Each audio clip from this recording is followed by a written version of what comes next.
The journey of life often feels like an endless search for answers, just as Marcus Aurelius, the Roman emperor, reflected in his famous meditations. He was seeking the key to how to live well, what we now call the good life. For me, as a young person, it was the Stoics that illuminated this path, especially when I felt that education, religion, culture, and even my parents had fallen short in showing me what a truly fulfilling life looked like. Stoicism, at its core, teaches us how to excel in every area of life. It's about seeking excellence not just in moments of triumph, but in all aspects, even in the struggles. One of the first lessons Stoicism imparts to the young, especially young men, is about recognizing what is in our control and what isn't. This might sound simple, but it is incredibly difficult to master. Even today, my own children and even heads of state wrestle with it. Epictetus, a core Stoic philosopher, reminds us that our primary task is to learn this distinction. We don't control what happens around us, nor do we control the actions of others or the circumstances we're born into. What we do control is how we respond to these things. Imagine, as a young person, you're faced with a challenging situation. The natural instinct is to get caught up in questions like, who is at fault? Why did this happen? Was it fair? Did I like it? But Stoicism encourages you to put these questions aside and focus on the only thing you can truly influence: your response. Your job in life is to choose how you will act and what you will do next. This lesson has been proven time and again in my own experience. Even in the world of creativity and business, things often don't go as expected. For instance, when I proposed a book about an obscure school of philosophy to my publisher, they weren't enthusiastic at all. They thought it was a passing idea and even offered me a much smaller advance. However, that book went on to sell millions, proving that nobody really knows what's going to work. As the screenwriter William Goldman said, nobody knows anything. Everyone has opinions, but nobody can truly predict success. Even my own publisher didn't know what was going to happen. They just assumed I'd get over my idea. It's a humbling thought, isn't it? Eek. In life, nobody knows the future. Not even you. Steve Jobs famously said that the rules we follow, the assumptions we make, were all created by people who also didn't have the answers. So, don't be so quick to assume you know better than everyone else, but also don't let the noise of others stop you. Understand that no one truly has it figured out. Youth is often marked by a lack of perspective. As a young person, you haven't had the years of experience to fully grasp the long-term implications of what you're going through. Everything feels intense, urgent, and overwhelming. I know I was once caught up in that, believing that one opportunity or failure defined my entire future. But with age, you learn that many of these feelings pass, and you can begin to see the bigger picture. A breakup that feels world-ending today, or a rejection that seems unbearable, won't sting as much 5 or 10 years from now. The key is to zoom out and give yourself the space to understand that this moment, no matter how intense, is just that, a moment. As I reflect on the process of building something meaningful, I often remember the phrase, all run rates start at zero. I've applied this mindset to every book, every project, and every relationship in my life. Everything starts small. When you begin something new, it's easy to feel as though success should happen immediately. But real growth takes time. A book starts with a single sentence. A career begins with a single decision. The key is in trusting the process and having the patience to see it through. Lastly, there's an old story about a young philosopher named Zeno who once visited the Oracle of Delphi.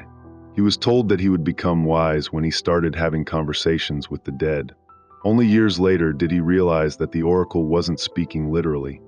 She was advising him to read the works of those who came before him. Books are a way of conversing with the wisest, most accomplished people throughout history. Yet, many people don't take advantage of this. As the saying goes, there is no difference between someone who can't read and someone who won't. So take the time to read, learn from those who have lived before you, and understand that the answers you seek are often already written down, waiting to be discovered. In sum, life's most profound lessons don't require certainty. Embrace humility, trust the process, and remember that wisdom isn't about knowing the future. It's about how you choose to respond to the present.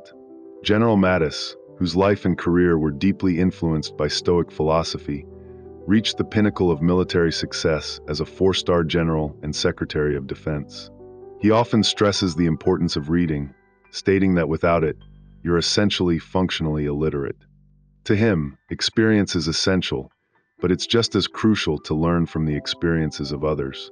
By neglecting the wisdom contained in books, you're missing out on invaluable lessons that could guide you through life's challenges.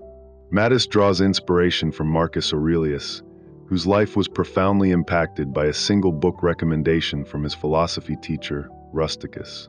But it wasn't just the suggestion that mattered, it was Marcus's dedication to reading and applying what he learned.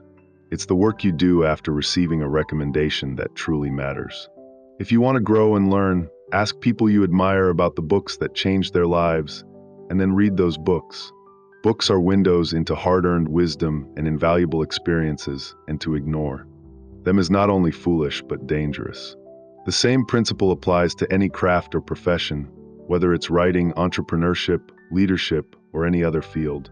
To be truly great, you need to live a life worth writing about. Just like a writer's work is shaped by their life experiences, anyone in any field can only truly excel by having rich, diverse experiences to inform their work.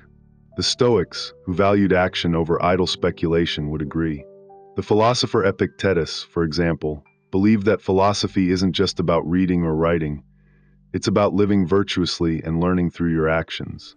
One of the most important lessons Mattis imparts is the need for realism.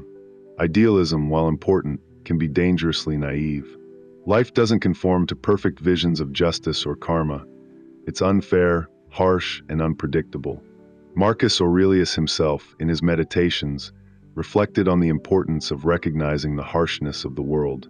Expecting the world to follow a perfect script, like Plato's Republic, only leads to frustration. Instead, embrace the reality of the world, both the good and the bad, and develop the wisdom to navigate it with strength.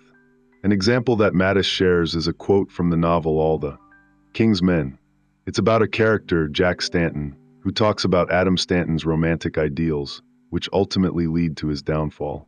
Stanton's problem wasn't that he dreamed of a better world, it's that he failed to understand the real world around him. If you build your expectations on illusions, you're setting yourself up for painful disillusionment. The world won't always meet your ideals, so you must approach it with your eyes wide open and be prepared to deal with things as they truly are, not as you wish them to be. Another piece of advice Mattis reflects on comes from his father, who once told him, "If you're not liberal when you're young, you have no heart. If you're not conservative when you're older, you have no brain." While the sentiment may seem straightforward, it holds a deeper truth. As you grow, life's experiences can temper your youthful idealism. However, Mattis cautions not to lose your heart in the process. It's easy to become cynical and hardened by the harsh realities of life, but you must fight to keep your compassion intact. The world may test you, but don't let it turn you bitter or indifferent. As Gandhi once said, what he feared most was the hardness of heart that can come with age and experience. Keep your heart open, continue to seek the good in the world, and don't let the darkness steal your light. Finally, Mattis recalls a powerful lesson from his younger days. When making decisions, always ask yourself, what am I going to learn from this? He explains how, as a young man, he focused on seeking out opportunities that allowed him to learn and grow, rather than just chasing after money or social status. He found immense value in experiences that taught him something new, and that mindset helped shape his career and personal development. He shares how dropping out of college to work for a talent agency, and then as a research assistant to Robert Greene, was one of the best decisions of his life. Not because of the money, but because of the invaluable lessons he gained. The key takeaway from Mattis's life and philosophy is that learning isn't just about books. It's about seeking out experiences that teach you something real. The world is full of lessons, but you have to be willing to step into it, face its challenges head-on, and absorb everything it has to offer. Whether through reading, mentors, or life's hardships, don't stop learning. If you do, you're not just missing out on knowledge, you're missing out on a richer, more meaningful life. Embrace growth, not expectations. A Stoic path for young people. The idea of what's next can be a heavy burden, especially when we're told to follow paths that others expect of us. What's responsible? What seems mature? or what others want. But if you really want to thrive, you have to follow what's going to teach you the most, what will provide you with the most education, experiences, and insights. Life isn't about making others proud. It's about gaining wisdom and growing. The real value comes from going after the lessons that are going to shape who you become, not what you think you should do. Gary Vaynerchuk often says something that strikes home for many of us. When young people come to him concerned about where they are in life, he simply reminds them, "You've got time." And it's true, you're not too late.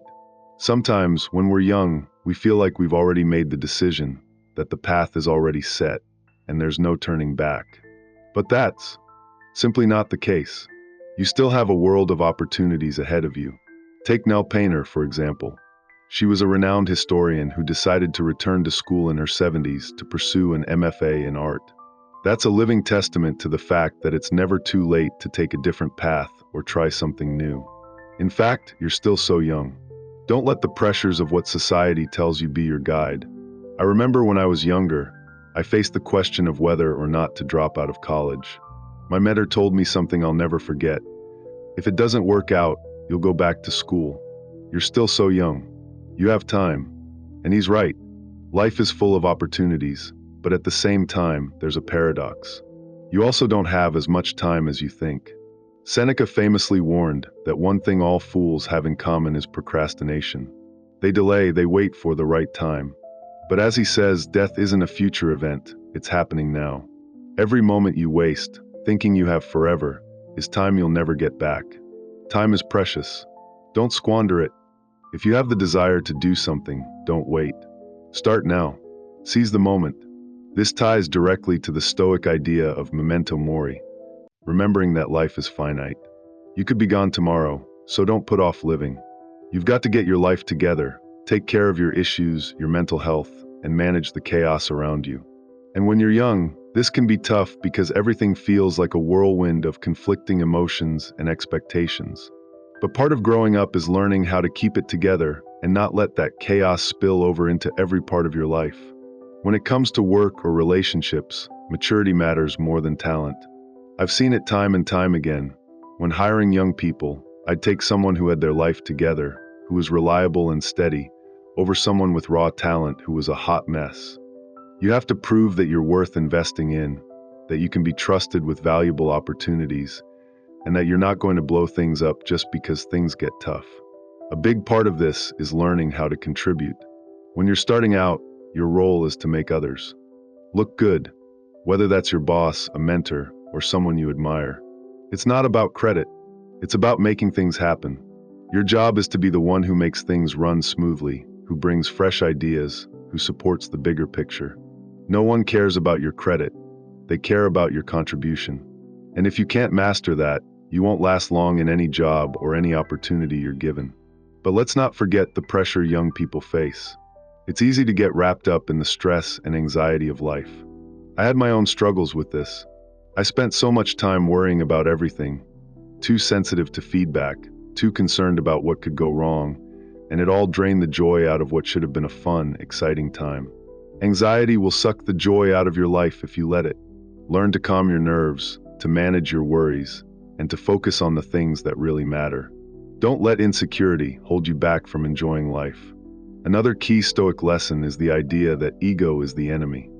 I knew early on that the biggest threat to my success was not failure, but arrogance, thinking I knew it all.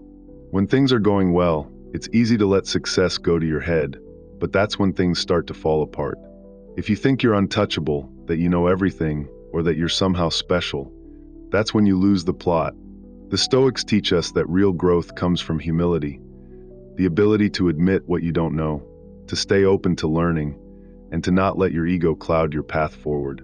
Seneca reminds us that it is impossible to learn that which you think you already know. So be confident in your abilities, but also have the humility to recognize where you need growth. Success isn't just about knowing what you're good at. It's about knowing what you need to improve on and being open to that process.